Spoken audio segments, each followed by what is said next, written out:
The Crybaby Commander and his Techy teddy bear. Have you ever seen a baby ball on a billionaire's chest? No? Well, welcome to the 21st century, where that's not only possible, but it's happening right now in the Oval Office. The White House, a place meant for national decisions, diplomacy, and serious power moves, was now home to a very different scene. It was the kind of moment you'd expect in an alternate universe, where reality TV stars and tech moguls were somehow the symbols of political power. Donald Trump, sitting on a vintage leather chair, definitely not made for his size, was sobbing into Elon Musk's chest. It was the kind of cry that you'd expect from a toddler who just realized his gold-plated toy car couldn't actually drive itself. His hands were gripping Elon's SpaceX hoodie, clutching it like it was his favorite blankie. And speaking of blankets, there was a curious orange residue on both their clothes. Trump's face was dusted with Cheeto marks, the unmistakable trace of his favorite snack. Elon, Trump's voice cracked higher than usual, like he was trying to hold it together. Why does no one understand me? Everyone's so mean to me. They don't get it. I'm the best. The best. Musk, who had faced down rockets more times than he could count, stared blankly at the former president. But it wasn't just any stare. It was the kind of look a person gives when they're trying to figure out how to handle a particularly unruly toddler. Don, it's okay. I'm here, Elon said, patting Trump's hair in what could only be described as a robotic gesture. It wasn't exactly comforting. If Musk had a manual on how to comfort a crying former president, this definitely wasn't covered. I'm here to listen, buddy, but you've got to understand something.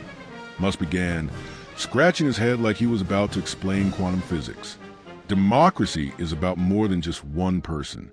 It's not just your tree. There's a whole forest. You got to share that forest. Trump's watery eyes widened, and he looked confused. But I am the tree, Elon. I'm the tallest, most beautiful tree. People love me. They can't bring me down. They just can't. Yeah, but who's doing the pruning? Musk replied, his voice slow and thoughtful. You know what checks and balances are, right? Like a little bit of control from other people. Trump furrowed his brow, trying hard to process. What do you mean? Why can't everyone just let me call the shots? I'm huge. I've got the best ideas. I've got the biggest brain. Nobody has brains like me. I know more about politics than anyone, even the so-called experts.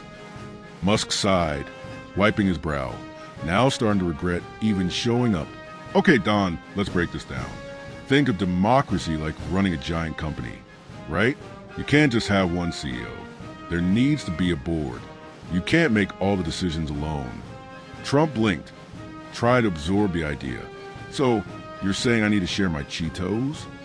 Well, not exactly, Musk said, his patience now wearing thin. It's about sharing power, sharing responsibility, not hoarding all the snacks. I don't hoard, Trump snapped, his voice rising again. I deserve all the snacks. Because I'm great. Nobody can snack like me. I make snacks great again. Musk rubbed his temples, beginning to seriously regret this conversation. He stared at his hands, now sticky with a fine layer of Cheeto dust. Listen, Don, he said slowly. There's something else I need to talk to you about. You know how sometimes, when you're running a company and you want to innovate, you have to be flexible. Trump paused, sniffling a little less dramatically. Flexible? You mean like when I tweet and they all try to cancel me? I'm not cancelable. I'm uncancelable, Elon. Musk tilted his head, trying to think of the best way to explain. No, I mean you can't just stick to what you know. You have to adapt. Innovate. Like, say you want to put a car in space or make electric cars. People thought you were crazy, right? But you didn't just stick to the same old.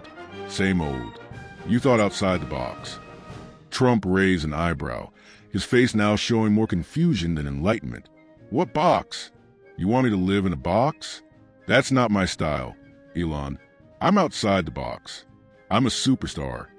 Exactly, Musk said with a hint of a smile, trying to motivate him.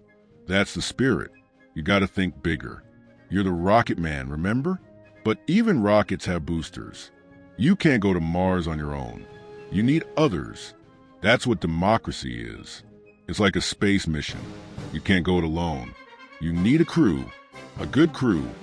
Are you saying I should hire a crew for the White House? Trump asked, his eyes lighting up at the idea. I'll bring in the best people. The absolute best. Sure, okay, Musk said, massaging his temples once more. Maybe not hire them. More like, make sure everyone's doing their job for the good of the mission, not just for the good of your ego. Trump's face twisted like he was considering this. And then it hit him. Wait, you mean like how I get all those people who work for me to work for me even harder? They'll be making great decisions. Believe me, Musk, now almost defeated, decided to take a different approach. All right, how about this? We take a break. Cybertruck ride, music, snacks. We can talk about the big ideas later. How about that? Trump nodded enthusiastically. Yeah, I love the Cybertruck. It's the best, and it's bulletproof. Just like me, I'll drive it to Mars, and we'll make America the best planet in the universe. Elon sighed, a mixture of awe and concern crossing his face. You know, I might actually let you drive it, but first, let's get some McDonald's. You need some fuel.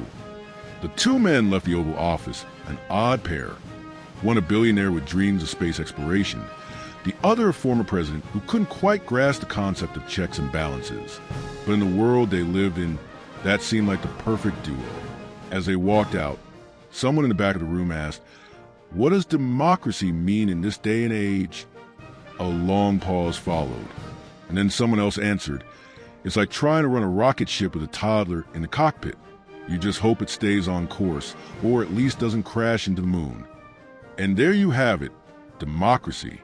Not so much about logic, but a wild ride where billionaires, former presidents, and Cheetos does collide in a way no one could have ever predicted.